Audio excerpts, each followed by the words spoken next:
Hello बच्चों, आज का हमारा टॉपिक है एक समान वैद्युत क्षेत्र में रखे वैद्युत द्विध्रुव पर लगने वाले बल युग्म का आघूर्ण।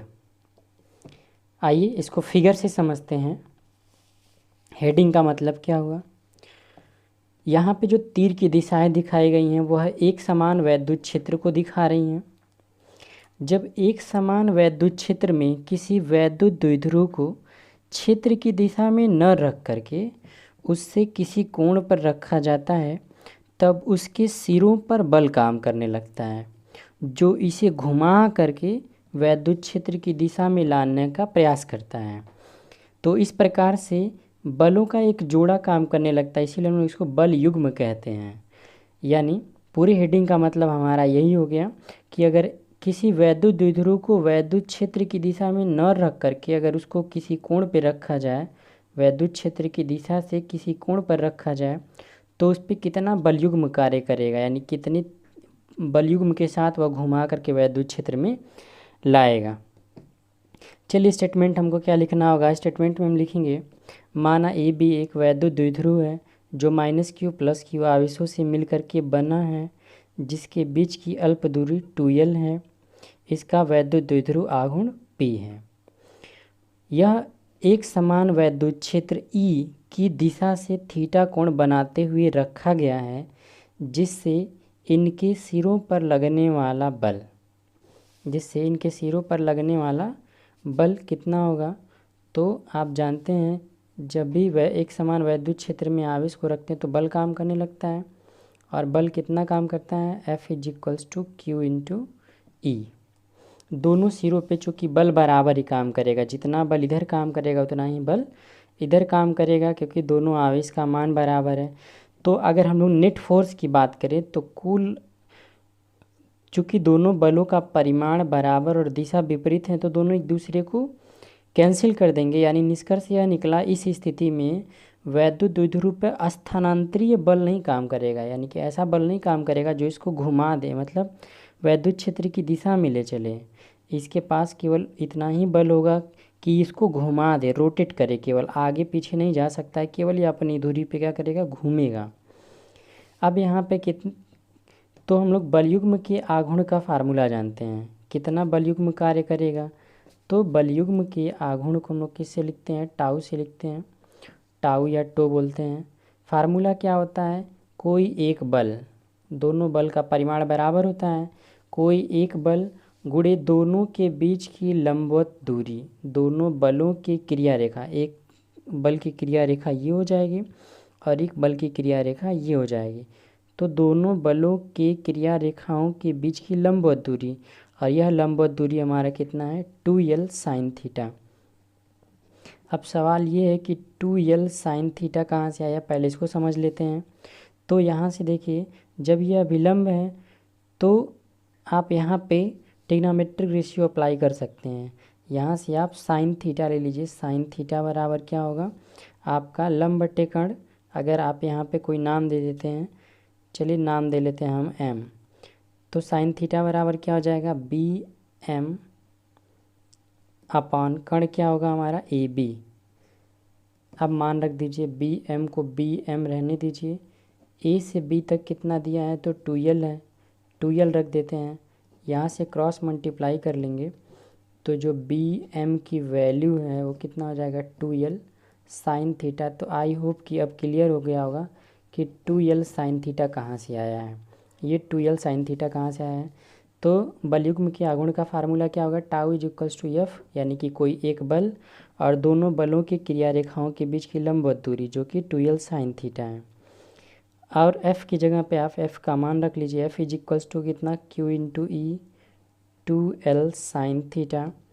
इसको आप मर्ज कर लेंगे, 2QL को एक साथ कर लेते हैं, E साइन थीटा। 2QL को आप जानते हैं क्या बोलते हैं, वैद्युत द्विध्रुव आघूर्ण P बोलते हैं। तो ये हमारा हो जाएगा PE साइन थीटा, यानी टाउ = फार्मूला क्या बना, PE साइन थीटा। अब चूँकि ये एक सदिश राशि है तो इसको हम लोग वेक्टर फॉर्म में लिखेंगे। इसका वेक्टर फॉर्म क्या होगा, तो ये होगा आपका vector tau is equals to vector P cross vector E. आप जानते होंगे जब डॉट प्रोडक्ट हटता है तो कॉस थीटा आता है, और जब क्रॉस प्रोडक्ट हटता है तो साइन थीटा आता है। सेम यहाँ पे ही होगा, vector tau is equals to vector P cross vector E. ये भी ध्यान रहे एग्ज़ाम में कि इनका क्रम नहीं चेंज होना चाहिए, ये क्रम विनिमय नियम का पालन नहीं करते हैं, यानी पी ही पहले रहेगा और ई बाद में रहेगा।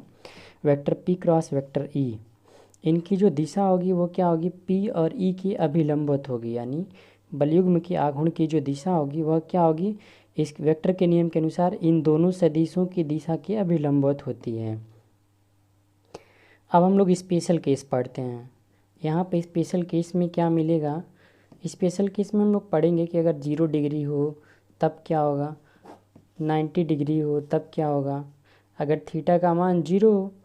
अगर थीटा का मान 0 होने का मतलब यह हो गया कि जो हमारा वैद्युत द्विध्रुव आघूर्ण वैद्युत द्विध्रुव जो है वह क्षेत्र की दिशा से कोई कोण न बनाए, तो इस दिशा में कोई आघूर्ण भी नहीं काम करेगा। क्यों? क्योंकि आखिर आघूर्ण इसलिए काम कर रहा है कि इसको घुमा करके वैद्युत क्षेत्र की दिशा में लाने का प्रयास कर रहा है। तो जब बल आघूर्ण नहीं कार्य करेगा तो इसको फार्मूले से समझते हैं, क्या होगा, थीटा के जगह पे 0 रख लेंगे तो ये क्या मिलेगा आपको, tau is equals to P E sine 0। Sine 0 का मान 0 होता है, ओवर ऑल ये टोटल क्या हो जाएगा, 0, यानी कि तब इस पर कोई भी बलयुग्म कार्य नहीं करेगा। दूसरा केस आप जानते हैं, साइन थीटा में 90 डिग्री पे जो वैल्यू होती है वो मैक्सिमम होती है, महत्तम होती है, यानी साइन में 90 अंश का मान अधिकतम होता है, इससे अधिक नहीं होता है। ठीक है, तो इसका मतलब यह हो गया कि बलयुग्म भी कब काम करेगा, जब यह अभिलंबवत होगा, कुछ इस तरीके से होगा, तब अधिक बल लगा करके इसको घुमा करके वैद्युत क्षेत्र की दिशा में लाएंगे। यानी इस कंडीशन में हम लोग को क्या पढ़ना होगा, यानी जब थीटा 90 होगा तो इस कंडीशन में हमारा टाउ जो होगा वो क्या हो जाएगा, टाउ मैक्सिमम हो जाएगा। और इसका फार्मूला आप क्या लिखेंगे, पी ई साइन 90, और साइन 90 की वैल्यू होती है 1, और 1 का मल्टीप्लाई करेंगे तो फाइनली आपको क्या मिलेगा, टाउ मैक्सिमम का जो फार्मूला होता है वो क्या होता है, पी इंटू ई। याद रखिएगा, इस पे बोर्ड एग्ज़ाम में क्वेश्चन आता है। तीसरा नंबर केस हम लोग इसी तरीके से पढ़ लेंगे, if theta is equals to क्या, 180। अगर थीटा की वैल्यू क्या हो, 180 होने का क्या मतलब हुआ, यह जो प्लस क्यू आवेश है यह इधर रहेगा, तो जब इसको 180 पे घुमाएंगे तो ये पूरा घूम के इधर आ जाएगा। ठीक है, उससे क्या, उससे कोई मतलब नहीं, आखिर है तो वैद्युत क्षेत्र की दिशा में ही, तो जब वैद्युत क्षेत्र की दिशा में है तो इस पर कोई भी बलयुग्म कार्य नहीं करेगा। आइए फार्मूले से समझते हैं। तो जब यहाँ पे थीटा की जगह पे आप मान रखेंगे 180 का, तो साइन 180 का जो मान होता है वो होता है आपका 0, और 0 रख के जब गुणा कराएंगे तो ये टोटल आपका क्या हो जाएगा, 0। यानी इस स्थिति में भी कोई बलयुग्म कार्य नहीं करेगा। यानी निष्कर्ष क्या निकला, 0 और 180 पर कोई बलयुग्म कार्य नहीं करेगा, और जैसे जैसे 0 से बढ़ेंगे बलयुग्म का मान बढ़ता चला जाएगा, 90 पे महत्तम होगा, फिर जैसे जैसे आगे बढ़ेंगे वैसे वैसे घटता जाएगा, और 180 पे फिर क्या हो जाएगा, 0 हो जाएगा। यह स्थिति होती है। एक चीज़ इसमें विशेष नोट याद रखिएगा कि अगर एक समान वैद्युत क्षेत्र होगा तभी ऐसा होगा।